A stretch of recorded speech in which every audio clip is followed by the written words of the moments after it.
So, we often picture the emperors of ancient China wrapped in these luxurious silk robes, right? Wielding absolute authority through jade seals, sitting on lacquered thrones as the untouchable, luminous sons of heaven. But in this explainer, we're going to look behind those ceremonial gates. We are diving into a hidden, biological reality that completely changes how we view these absolute rulers. Because behind those silk curtains, the absolute greatest vulnerability of these mighty dynasties actually wasn't the threat of invading armies or failing harvests.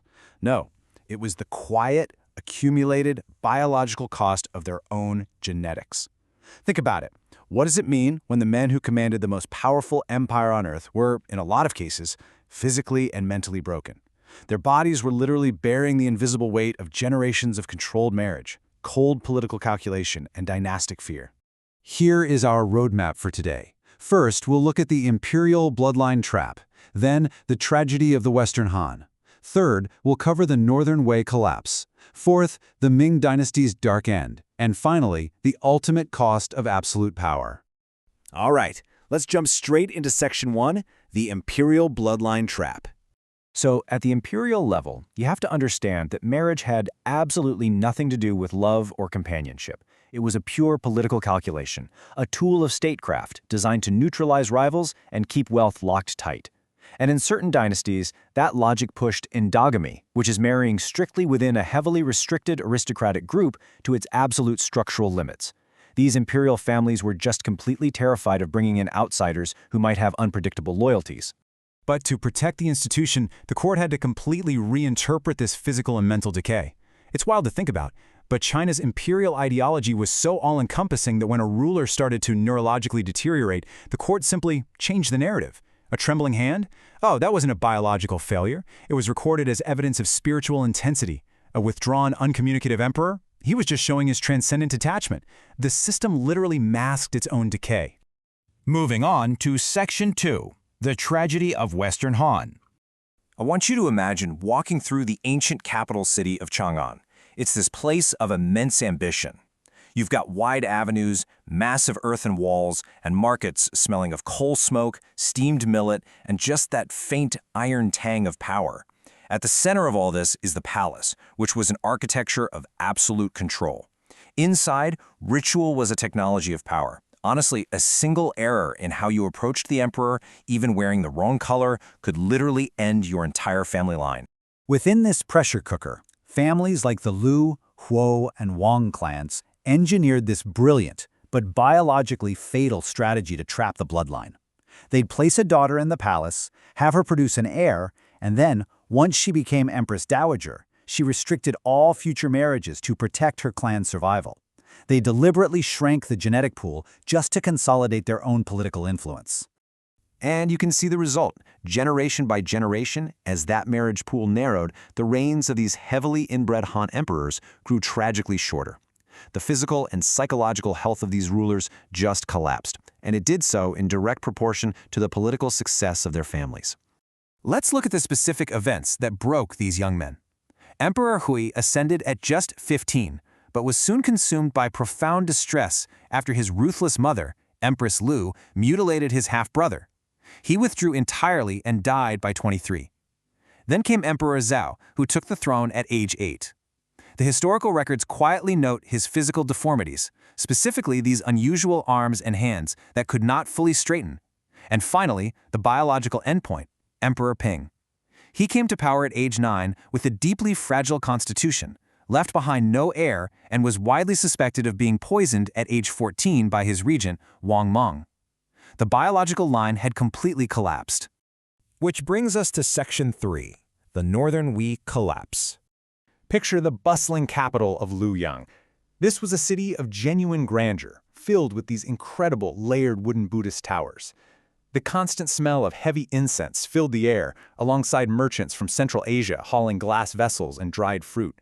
It was a place of just massive intellectual energy and cultural transformation, especially as the nomadic Tuba rulers tried to remake themselves into a sedentary Confucian state. But behind all this magnificent cultural grandeur was a deeply tragic and violent story of a boy trapped in a fiercely constrained imperial structure, the boy emperor Xiaomeng. Emperor Xiaoming's reign perfectly encapsulates this whole nightmare. He was put on the throne at just 5 years old. Compounded endogamy had left him suffering from severe neurodevelopmental disruption. I mean, he displayed a highly volatile temperament, sudden, unmanageable rages, and periods of total withdrawal. And his reign was completely dominated by his mother, the ruthless Empress Dowager Hu. So when Xiaoming became a teenager and actually tried to assert his own authority, his own mother had him poisoned. He was only 19. After she poisoned him, the succession descended into absolute chaos. Empress Dowager Hu desperately placed an infant on the throne. When that infant died within days, she actually briefly placed a baby girl on the throne. The entire fiction of the dynasty collapsed, fracturing completely in 524 CE. And the ultimate tragic irony here, the highly educated court blamed inauspicious stars, factional violence, and a failure of proper ritual. They just lacked the conceptual vocabulary to see that their own crumbling bloodline was the actual root cause of the whole disaster. Let's look at Section 4, the Ming Dynasty's Dark End. Inside the rigidly scheduled spaces of the Forbidden City in Beijing, every single movement was governed by hundreds of pages of protocols. Imagine the smell of polished wood, cold stone, and constant incense. In winter, the warmth of highly complex underfloor heating systems kept the inner halls perfectly comfortable. But, that physical warmth masked a political center that was slowly, inevitably rotting from the inside out. Now, the massive structural irony here is that the founder of the Ming Dynasty, the Hongwu Emperor, actually knew his history. He saw exactly how powerful empress clans had destroyed the Han and the Wei. So, to fix this, he decreed the imperial family could only marry middle-status families respectable enough to marry, but way too weak to take over. But by fixing that one political problem, he accidentally forced the imperial family to recycle the exact same biological material from a tiny restricted pool for over 2.5 centuries. Look at how this played out. The Zhengde emperor died at 29 without an heir, kicking off a massive succession crisis. Then came the Tianqi emperor, and finally the Chengzhen emperor.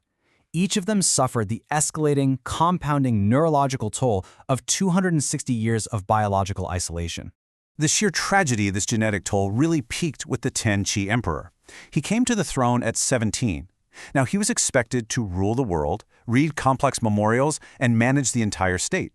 But his neurological inheritance left him with severe cognitive limits. He literally couldn't read the documents. He couldn't sustain attention. Instead, he retreated into his private quarters, becoming completely obsessed with repetitive manual carpentry for hours on end, while a eunuch named Wei Zhongxian effectively governed the entire empire for him. Finally, we reached the Chengzhen emperor. Now, unlike his predecessors, he was actually really energetic and desperately tried to save the dying dynasty. But the genetic toll was undeniable at this point.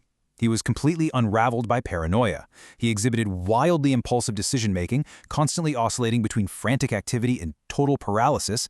In these bursts of unpredictable rage, he even executed his own most capable generals based on paranoid suspicion. He alienated the exact officials he desperately needed to fight off the invading Manchus and internal peasant rebellions. The heartbreak of this biological trap ultimately culminated on the morning of April 25, 1644. As rebel forces smashed through the gates of Beijing, the Chengzhen emperor walked to the top of Coal Hill, just north of the Forbidden City. And he hung himself from a tree. He left a note, written in his own blood, pleading for his officials and his people. His death wasn't just the end of the Ming Dynasty. It was the final tragic endpoint of a biological logic that had been running quietly beneath Chinese history for centuries. Which brings us to our final section, the cost of absolute power.